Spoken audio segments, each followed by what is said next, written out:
As linguagens na educação infantil. A Base Nacional Comum dos Conteúdos traz a importância de, na educação infantil, trabalharmos em diferentes tempos, em diferentes espaços, com diferentes linguagens. Essa sequência de vídeos, essa sequência de aulas, tem como objetivo trazer orientações dessas diferentes linguagens para o contexto de educação infantil. A nossa aula de hoje é sobre a linguagem sonora, os sons na educação infantil como linguagem, o som como linguagem, a linguagem sonora como prática pedagógica da educação infantil. E, obviamente, qualquer que seja o tipo de trabalho do professor na educação infantil, tendo o som como suporte de aprendizagem, tudo deve ser iniciado pelo reconhecimento da criança naquele contexto que ela vive. Então, se os meus alunos estão numa zona rural e essa zona rural possui pássaros, possui vacas, galinhas, cães latindo, são estes reconhecimentos, essas percepções que precisam acontecer com as crianças.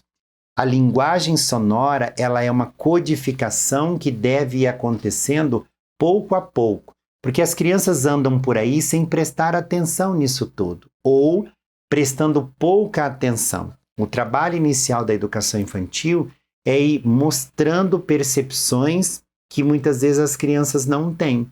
Então, nós entramos com as crianças na mata, ou caminhamos com as crianças por um bosque, ou até mesmo caminhando com as crianças pela rua, e nós vamos ouvir o barulho da sirene.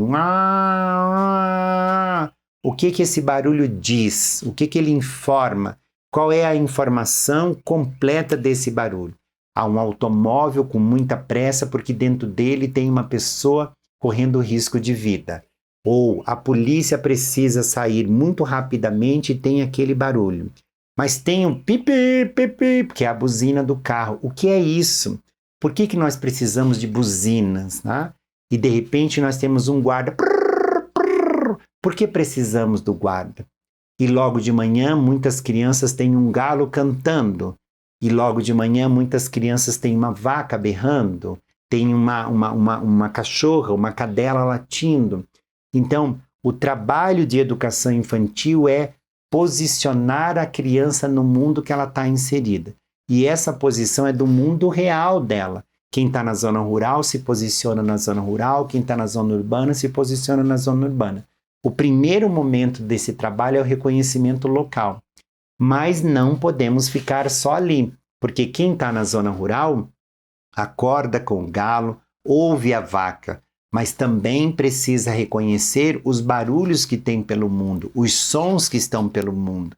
Então, o reconhecimento dos sons do mundo, os sons da natureza, o som dos animais, o som dos pássaros, se caracteriza como um primeiro momento de trabalho dessa linguagem sonora que nós precisamos de verdade implantar e sustentar na educação infantil.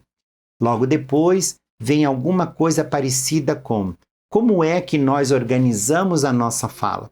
Nós falamos alto, baixo, rapidamente, com mais ou com menos intensidade, puxamos um R, não puxamos, como pronunciamos as palavras, e aí entra a importância da rota fonológica, é outro trabalho dentro de linguagem sonora.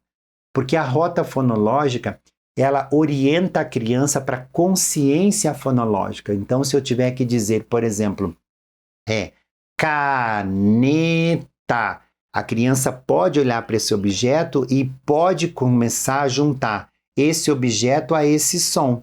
Mas esse objeto tão pequenininho, tão fininho, tem um nome, né? Caneta, longo.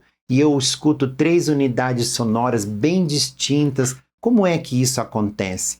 Então, nós podemos traduzir estas unidades sonoras em marcas concretas. E aí, caneta. E aí eu passo para a criança. Qual é o nome desse objeto? A rota do meu som, pá, pá, pá, vai fazer com que ela perceba também a rota do nome, caneta. E aí é palato que funciona, é audição que funciona, é intensidade, é velocidade. Esse é o início da palavra, da construção da palavra e da fala que se desenha. Logo depois desse trabalho feito, vem outro momento da linguagem sonora, que são as rimas. Muito importante a rima, que vem pela poesia, que vem pela música, que vem pelo trava-língua ou que vem por outra situação que o professor queira trazer na sala de aula. O reconhecimento dessas rimas traz um desenvolvimento fabuloso para a criança. Quando uma criança entende, né, que mamão, melão, sabão, João, feijão, tudo isso tem um som parecido que está lá no final da palavra, amplia-se o vocabulário da criança e amplia-se o pertencimento da criança ao mundo que ela está. E aí, mais uma vez e por último, vem a importância da música dentro dessa linguagem sonora. A música também está nesse contexto de linguagem sonora, e aí a música de infinitas possibilidades. A música feita pelo próprio corpo, né, quando o corpo faz a música, quando a boca faz a música, quando o assovio faz a música, mas também quando o instrumento faz a música. Então estamos pensando na música como linguagem e não na letra, tá bem? A música, ela é uma espécie de dimensão nova na vida, né? Inclusive, a gente tem informação do poeta que dizia o seguinte, que onde faltar as palavras, vai entrar a música. Eu acho isso interessante para que a gente possa pensar, porque quando de verdade a gente não tem o que dizer, talvez a música possa dizer isso de outra forma, sem utilizar as palavras. Então, a linguagem sonora, ela, dentro do espaço de educação infantil, ela começa com o reconhecimento do mundo da criança, se desenvolve por todas essas dimensões que eu trouxe, até chegarmos na música como expressão da vontade, do desejo e do sonho das crianças. E, por último, porém não menos importante, eu preciso lembrar que quando trabalhamos com verso, com rima e com música, eu posso desenvolver essa percepção de maneira bem pedagógica com as crianças, né? As rimas podem ser abertas, fechadas, os versos, né, e as rimas podem ser alternadas, podem ser encadeadas. Existem várias possibilidades para que possamos ampliar o conhecimento, o desenvolvimento e o uso da linguagem sonora na educação infantil. Eu sou o professor Geraldo Peçanha de Almeida e sempre digo que educar é um ato de persistir com delicadeza.